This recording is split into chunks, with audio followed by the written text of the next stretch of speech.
हमारा सर नुकसान हुआ है 26 तारीख को रात को। दिन को बारिश हुई और रात को ये नुकसान जितना हुआ है सारा नुकसान ये हुआ है रात को। और ये दूसरे दिन तीसरे दिन मतलब पुलिस आई इधर, उसके जिस दिन नुकसान हुआ रात को सुबह पुलिस पहुंच गई इधर। एडमिनिस्ट्रेशन का बहुत अच्छा रोल रहा। ये टोटल कम से कम 50 घर हैं, 100 से ऊपर फैमिली है, 100-150 फैमिली। एक घर में भी 2-2 फैमिलियां रहती थी। और ये कम से कम 100 कनाल जमीन का जो एरिया है, जो पूरा पहाड़ नीचे आया, जो पहाड़ के ऊपर घर थे वो सारे जमीन के अंदर धस गए। अब जो नीचे है कम से कम 30 घर, ये 30 घरों को अब बहुत बड़ा खतरा है। ये सीआरपी सामने बैठी है इधर, इस गांव में नहीं आने देती रात को। और इधर सीआरपी लगाई है इसीलिए कि रात को इधर कोई बंदा ना आए, कहीं ये पहाड़ और नीचे ना आए और उसकी लपेट में कोई इंसान आए। इधर माली नुकसान जो है बहुत लोगों का हुआ, जानी नुकसान जो है वो किसी का नहीं हुआ।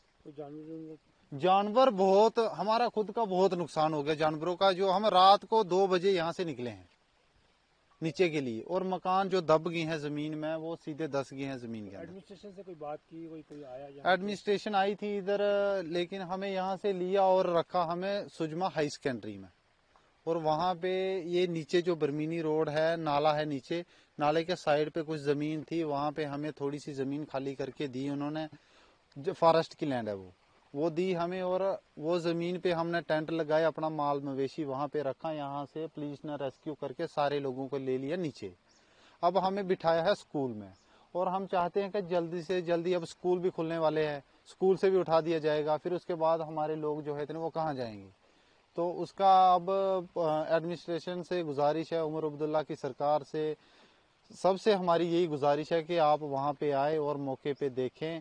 और हमारे लोगों को ये जमीन अब रहने के काबिल नहीं है, यहाँ पे मकान नहीं बन सकता। तो आप हमारी ये जमीन जो है, ये सारी फॉरेस्ट लैंड जो नीचे है, वो हमें जितनी जितनी बनती है इन लोगों की उतनी उतनी दे। और ये सारा एरिया जो है आप फॉरेस्ट वाले कवर कर सकते हैं, इसको हम लिख कर दे देंगे कि आप इस एरिया को कवर कर लो। देखा जाता है कि टोटल कितने गांव में कितने घर थे जो टोटल थे, जो घर नुकसान? पूरा गांव ही तबाह हो गया? पूरा गांव तबाह हो गया। ऊपर टाप पे घर जो है उनको नुकसान नहीं हुआ। जो टाप पे घर है, जो इधर पहाड़ी पे घर थे ना, ये सारे नीचे आ गए। ये देखो सामने वाले ऊपर जितने घर है सारे नीचे आ गए। हमारे नीचे जो घर है इनको भी खतरा है, लैंडस्लाइड हो रही है, अभी भी हो रही है, बारिश हो रही है। तो सरकार से अपील है, हमें कोई टेंट वगैरह दिया जाए, खाने का इंतजाम किया जाए। हमें अभी तक कुछ नहीं मिला है। तो अभी क्या रहने लायक है कोई? ये जमीन टोटल खत्म है, इधर 100 साल तक कोई नहीं रह सकता। टोटल खत्म, डैमेज हो चुकी है। ये नहीं कि दूर दूर से फटी है जमीन, 2-2 फीट से जमीन फटी है। ये रहने के लायक रही नहीं, बिल्कुल नहीं रही है। आपका आया यहाँ, कोई बात हुई किसी से? नहीं, आए बहुत सारे लोग तो, मगर बात कुछ नहीं दिया, कुछ नहीं अभी तक हमें कुछ नहीं दिया है। टेंट भी, खाने का इंतजाम कुछ नहीं। हमें कहीं साइड पे बिठाया जाए जहाँ पे हम मसरूफ रह सके अच्छे तरीके से।